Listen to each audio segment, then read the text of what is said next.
जय हिंद दोस्तों। आप लोन पे बाइक लेते हैं, कार लेते हैं, किसी प्रकार का कमर्शियल वाहन लेते हैं तो उसमें आप जानते ही है कि आपको डाउन पेमेंट आप दे देते हैं, जितना देना हो 10,000, 20,000, 50,000, 1 लाख, और बाकी आपको ईएमआई कर दिया जाता है। मतलब कि किस्त, हर महीने का किस्त आपको बना दिया जाता है। उस पैसों को हर महीना भरना होता है। आप गाड़ी इस्तेमाल करते रहते हैं, बहुत कम कीमत में आपको गाड़ी मिल जाती है। लेकिन कभी कभी ये गाड़ी और ईएमआई दोनों आपके लिए भारी पड़ जाता है। जैसे आपने जब गाड़ी लिया तो उस समय आपका अर्निंग अच्छा था, इनकम अच्छा था, काम अच्छा चल रहा था, आप ईएमआई पर अच्छी गाड़ी ले लिए, महंगी गाड़ी ले लिए, और होता क्या है कि ईएमआई आप दे रहे हैं, दे रहे हैं, दे रहे हैं, लेकिन किसी कारणवश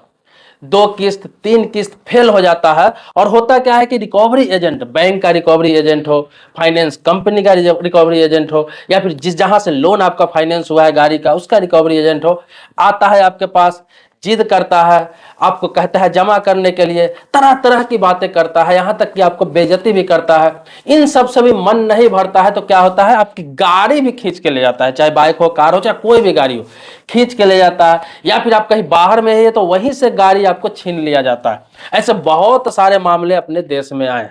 तो ये जो इस तरह के मामले जो आ रहे हैं लगातार, इसका नियम क्या कहता है, कानून क्या कहता है, इसी को लेकर हाई कोर्ट ने यह कहा है कि अगर इस तरह की किसी की कोई गाड़ी छीन ली जाती है, बेइज्जती करके गाड़ी उठा लिया जाता है, गाड़ी ले जाया जाता है उठा के, तो इससे क्या होता है कि अगले बंदे की काफी बेइज्जती होती है, उसको समाज में थू थू हो जाता है, उसका निजता का उल्लंघन होता है, उसका मौलिक अधिकार का उल्लंघन होता है। इसीलिए कोई भी बैंक हो, फाइनेंस कंपनी हो, इसका रिकवरी एजेंट हो, डायरेक्ट कोई भी उसका कर्मचारी हो, इस तरह की हरकत नहीं कर सकता है, किसी की गाड़ी नहीं खींच के ले जा सकता है, किसी की गाड़ी छीन के नहीं ले जा सकता है। इसके लिए भी प्रोसेस है, इसके लिए भी नियम है, इसके लिए भी कानून है। आप पूरे वीडियो में बने रहेंगे, सारी बातें करने जा रहा हूं। आगे बढ़ने से पहले रिक्वेस्ट करूंगा कि वीडियो को लाइक करें। आप अगर लोन लेने वाले हैं, या फिर लोन आपने लिया है, लोन पर गाड़ी लिया है, या फिर किसी प्रकार का लोन ईएमआई चल रहा है आपके गाड़ी पर, तो आप इस वीडियो को पूरा जरूर देखेंगे। आपके जानकारी के लिए बता दूं कि पटना हाई कोर्ट के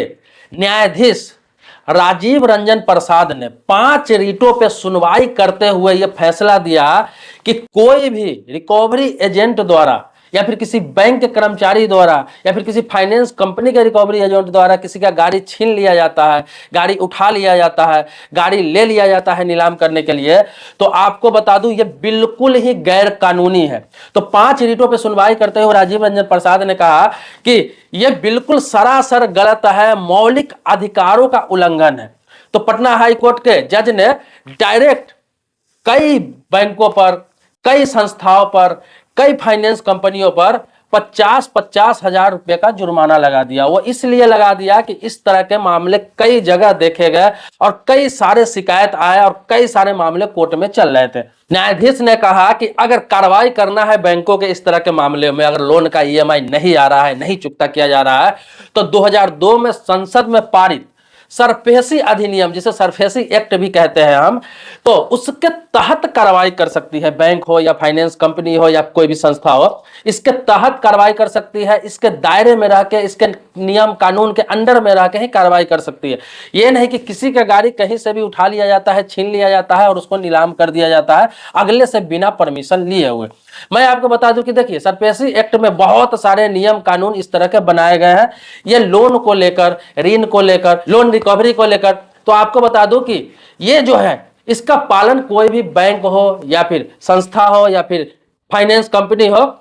इसका पालन नहीं करती दिख रही है। होता क्या है कि लोग के साथ ऐसा होता है, लोग सोचते हैं कि मैंने तो लोन लिया है, पैसा जमा नहीं किया है, तो खींच के ले गया, चुपचाप रह जाते हैं। देखिए, इसके लिए भी नियम कानून, रियायत, सब कुछ दी गई। सरफेसी एक्ट में कहा गया कि कोई भी बैंक हो, संस्था हो या फिर फाइनेंस कंपनी हो, अगर वो किसी को गाड़ी फाइनेंस करता है तो उसको ये चीज ध्यान में रखना होगा कि अगर अगला बंदा नहीं दे रहा है किसी कारणवश, तो उसको मजबूरी भी हो सकती है, कोई कारण भी हो सकता है, कोई समस्या भी हो सकती है। तो इसके लिए उसको बहुत सारा नियम बनाए गए हैं कि अगले को रियायत दे,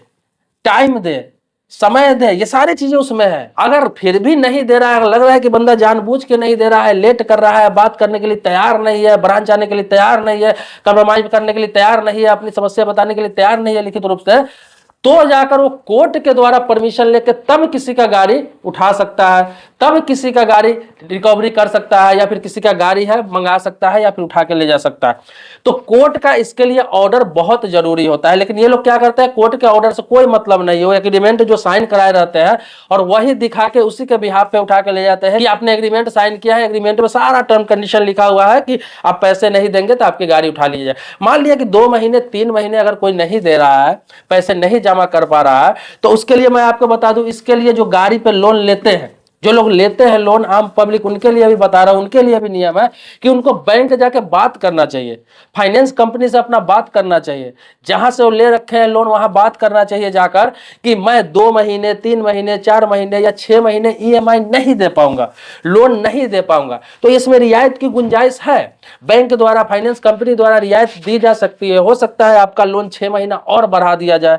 हो सकता है आपका लोन 1 साल और बढ़ा दिया जाए, वो रियायत के ऊपर होता है, आप जितना बढ़ाएंगे 3 महीना 6 महीना इतना तक वो आसानी से बढ़ा देती है। अब इसमें होता क्या है कि वो बढ़ा देगी, इसके लिए क्या होगा कि 6 महीना का एक्स्ट्रा आपको इंटरेस्ट देना पड़ेगा, मतलब जो गैपिंग होगा उसका इंटरेस्ट चार्ज अलग बढ़ जाएगा, लेकिन 6 महीना का टाइम आपको मिल जाएगा लोन के लिए। तो इसके लिए आपकी भी गलती है कि आप अगर नहीं दे पा रहा है, 2 महीना हो गया 3 महीना, 1 महीना होता है तो कोई दिक्कत नहीं है, लेकिन 2 महीना 3 महीना, 3 महीने के बाद कोई भी लोन एनपीए में चला जाता है, नॉन परफॉर्मिंग एसेट जिसे कहते हैं। मतलब बैंक को ये लगने लगता है कि अगला दिवालिया हो गया, पैसा मुझे नहीं देगा, इसीलिए ऐसा कार्रवाई करती है वो, हालांकि ज्यादती करती है, ऐसा नहीं करना चाहिए। तो इसके लिए आपको भी करना चाहिए कि अपने बैंक से जाके, अपने फाइनेंस कंपनी से जाके बात करना चाहिए और लोन को बढ़ा लेना चाहिए, कंप्रोमाइज करके, सेटलमेंट करके उसको आगे बढ़ाना चाहिए। इस पर बैंक या फिर लोन कंपनी, फाइनेंस कंपनी तैयार भी हो जाती है, वो आपको रियायत देगी। अगर आपके पास सही में समस्या, आप लिखित रूप से समस्या देते हैं कि मेरे पास इनकम का साधन नहीं है, मेरा जॉब छूट गया है, मेरा काम बंद हो गया, या फिर अभी पैसे नहीं आ रहा है,